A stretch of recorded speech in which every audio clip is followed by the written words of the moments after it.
Derek Lauren hindi na nakatiis na nawagan ng dapat ay irespeto ang personal space at privacy ng Nations Girl Group na BINI.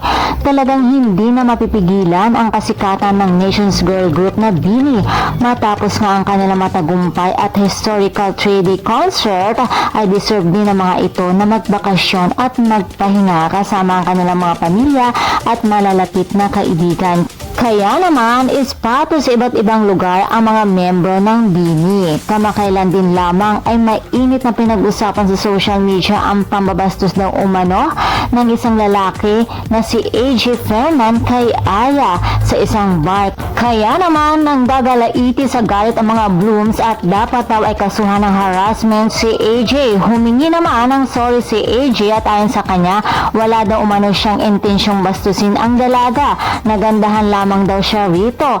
Gayon din kay Maloy na naispatan ng mga fans sa isang restaurant sa Batangas na tila nagambala daw ito habang sila ay nagdi-dinner kasama niya ang kanyang pamilya. Dahil nga naman hindi talaga maiwasan ng mga fans na magpa-picture ng maispatan itong si Maloy.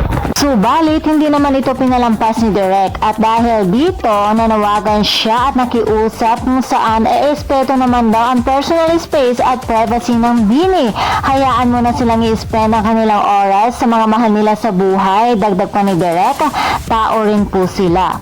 Alam daw nitong excited ang mga Blooms na makita ang kanilang mga idols, subalit kailangan daw din nilang makisalamuha sa ibang tao. Sana lamang daw ay maiintindihan ito ng mga Blooms.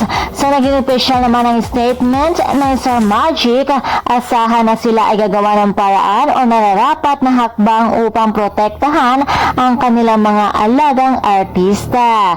And for more showbiz update, please don't forget to like, share, and subscribe my channel. Thank you for watching.